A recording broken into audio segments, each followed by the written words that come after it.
Ora, que beleza, garoto. Aproveitando o finalzinho do horário do almoço para estudar, é? É, isso mesmo. É assim que se vai longe. Não, eu tô aqui revendo as regras de cotagem que eu aprendi na última teleaula. Ah, eu sei. Você aprendeu como indicar as cotas básicas da peça, não é isso? É isso mesmo, ó. Uhum. Só que tem uma coisa, seu Tito. Com as cotas básicas somente, você não consegue produzir as peças que apresentam elementos.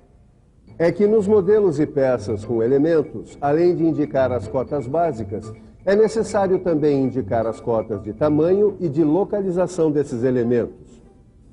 Por isso, na teleaula de hoje, você vai aprender a cotar os elementos das peças.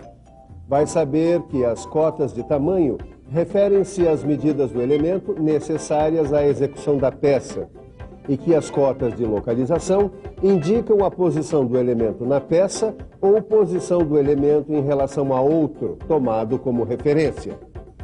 Viu só como não dá pra perder a teleaula de hoje? Então não saia daí, porque a gente volta já já.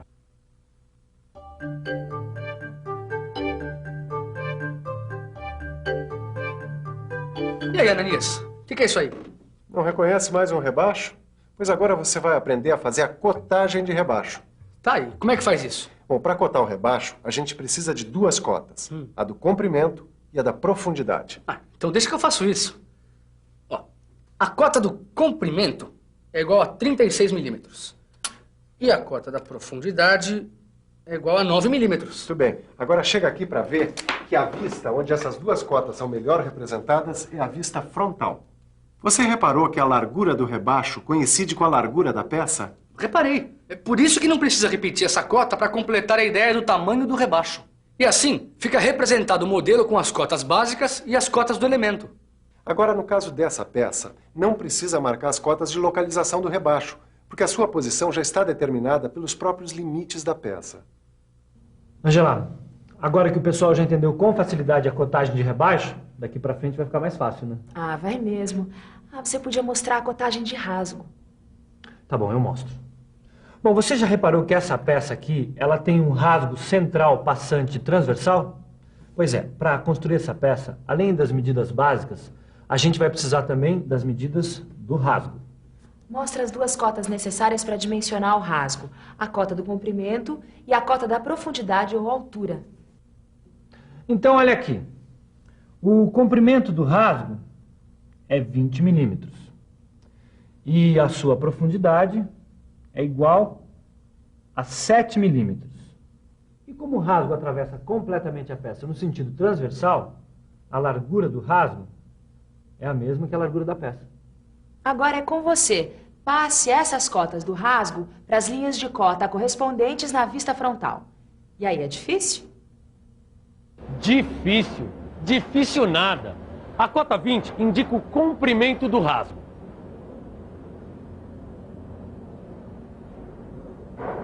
E a cota 7, a profundidade.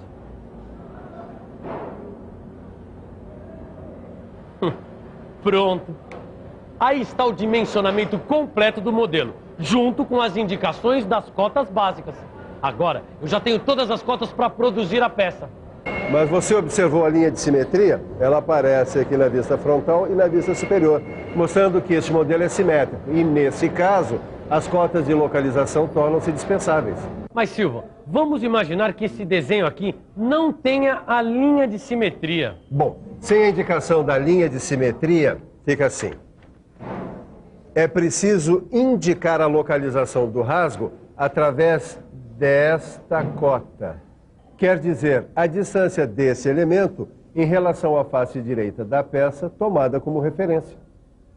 Ananias, tudo bem se o elemento da peça for um rebaixo ou um rasgo. Isso aqui eu já sei cotar. Agora, e essa aqui? Essa peça com furo eu não sei cotar. Calma, Caio. Você só precisa conhecer a cotagem de furo. Tá, observe comigo esse elemento. Repare que o furo não está centralizado. Nesse caso, além das cotas que determinam o tamanho do furo, nós também precisamos das cotas de localização.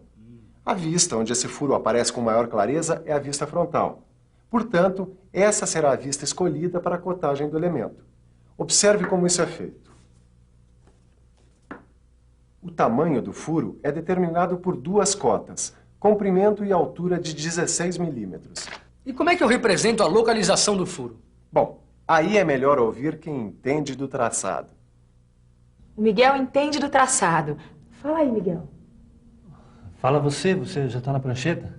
Tá bom, eu falo. Para facilitar a execução da peça, a localização do furo deve ser feita a partir do centro do elemento. 2 cotas de localização são necessárias, olha.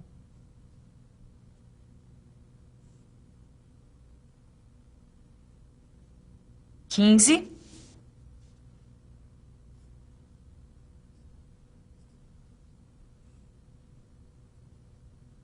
e 15. Bom, agora deixa que eu mostre o desenho técnico completo do modelo com furo quadrado passante.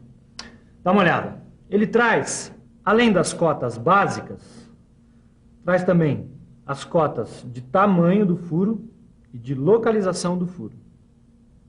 Mas tem uma coisa, Silva. Algumas peças que você executa são muito mais complicadas do que esta.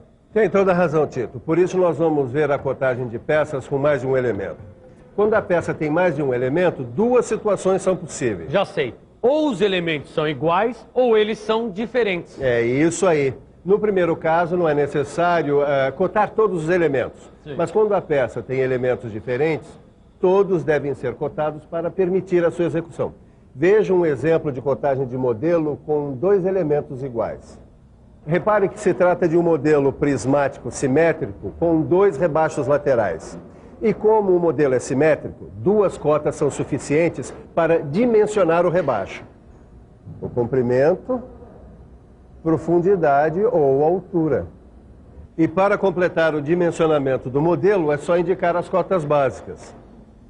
O comprimento de 50 milímetros, a largura de 16 milímetros e a altura de 32 milímetros. Só que nem sempre a peça tem 2 elementos iguais. Observe essa aqui, com 2 rebaixos diferentes. Como é que eu faço a cotagem dessa peça, Ananias? Bom, como os 2 elementos são diferentes, é preciso colocar as cotas de tamanho em cada um dos rebaixos. E assim fica o dimensionamento completo do desenho, com cotas básicas e de elementos. Tudo bem, Ananias. Mas agora, se eu não me engano, eu já vi peças com até 3 elementos, bem mais complexas. Eu acho que você não se engana, não. É muito comum peças com 3 elementos. Preste atenção. Veja como se faz a cotagem desse modelo com 2 rasgos diferentes e um furo passante. Nesse caso, a vista frontal é onde melhor se representam os rasgos. Tô certo? Certíssimo, Caio. Você lembra que para dimensionar cada um dos rasgos necessitamos de 2 cotas? Lembro sim. Uma cota de comprimento e outra de profundidade. A localização dos rasgos fica definida pela linha de simetria. Veja as cotas de tamanho dos rasgos indicadas na vista frontal.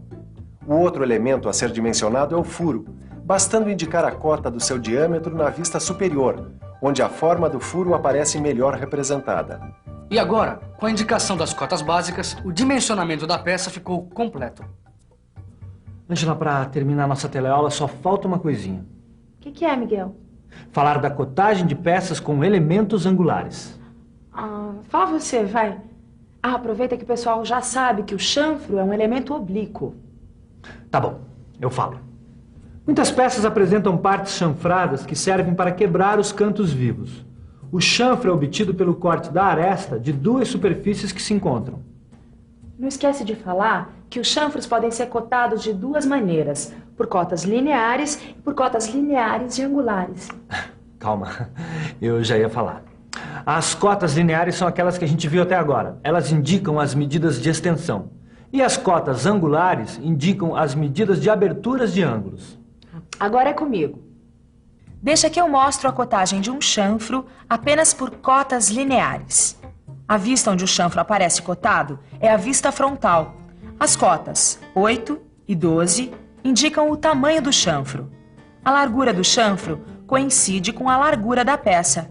Como os 2 chanfros são iguais, basta cotar um deles.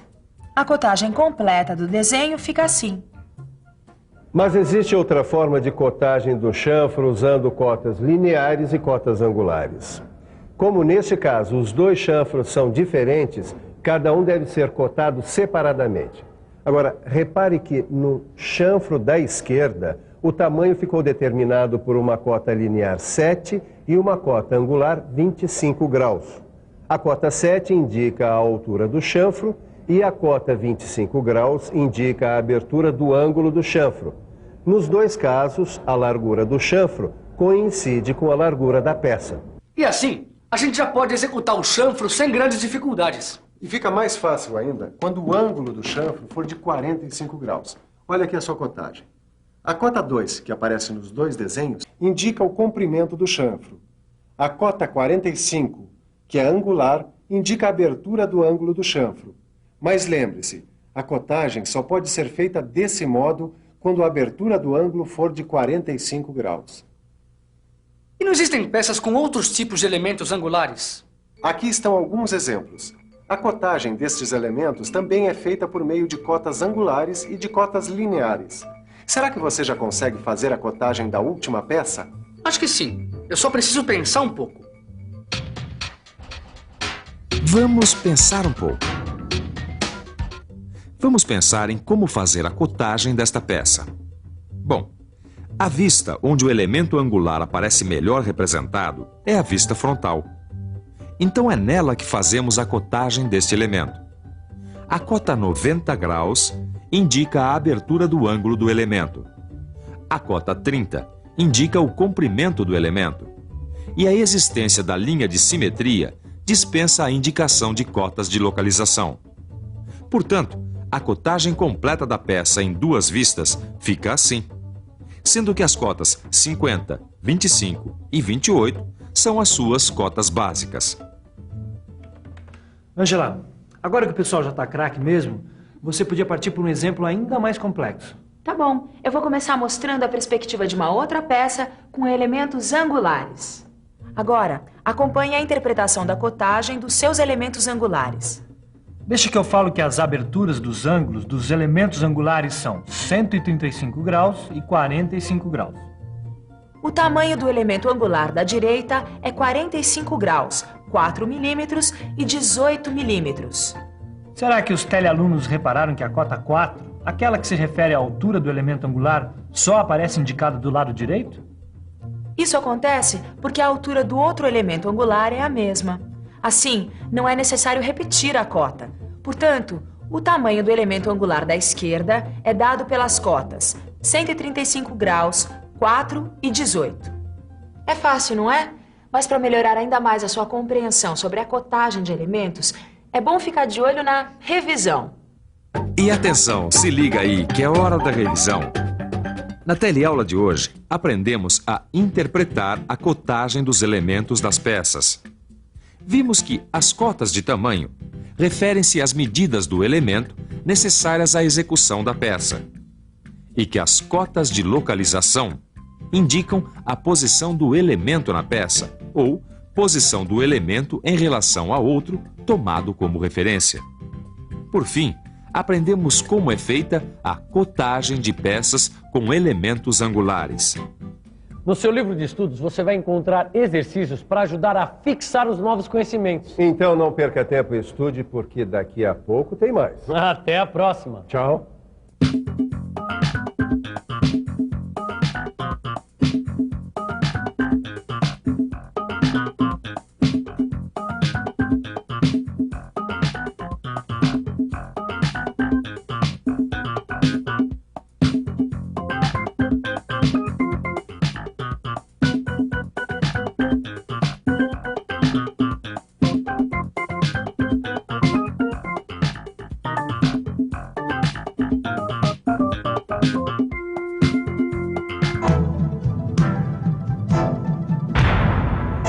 Telecurso 2000, um programa de educação do Sistema Fiesp e da Fundação Roberto Marinho.